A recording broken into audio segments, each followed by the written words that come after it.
Hello, my name is Drake Greenwood. I'm here today to talk to you about the recap over the videos and readings we have done. So, number one, in your opinion, what are the three most important responsibilities of a coach? Does your mind change considering different levels of sports?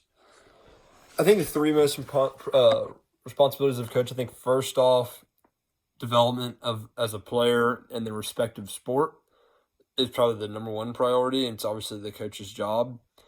I think secondly, it is to maintain discipline within a player and establish a work ethic for the players. And I think thirdly, it is to be a parental figure for somebody to look up to. A role model is a better word for players.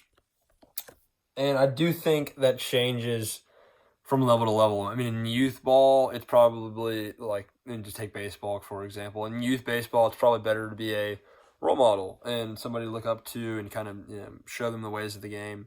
In college, it's way, way more about development as a player and things like that. I don't think you can just forget all three. You need to be all three, but it can be more structured towards development of a player as a player.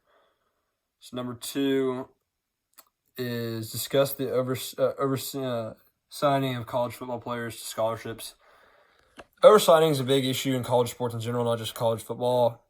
It's a big issue in baseball these days, especially since we have scholarship limits and roster limits, unlike college football.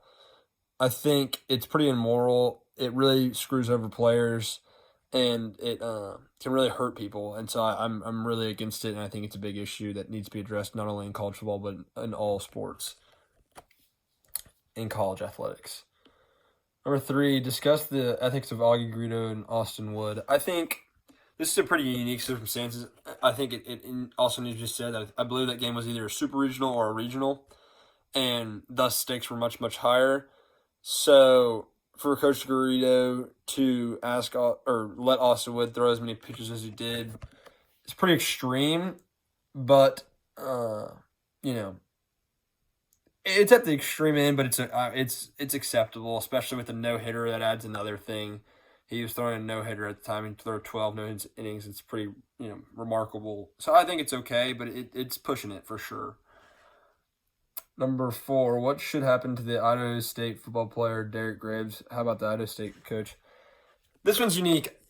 I mean, the coach maybe should be fired. Or disciplined in some capacity. I don't know if it's legal necessarily. It was a pretty it was a shove for sure, but it was pretty non-violent. The player was not hurt by the shove, and it was not any harder or any different than a football move. Now, it's not the coach's place to do it, so I would say at least the suspension from the school, but I don't know if they need to take legal actions to it.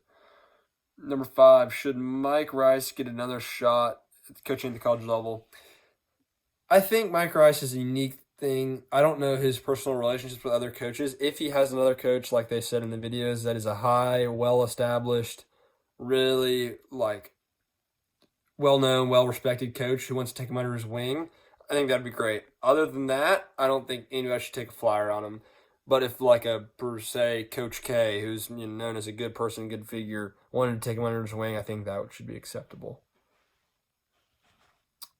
Number six, my talking point. I can talk about the throwing aspects of throwing a lot of pitches in the game.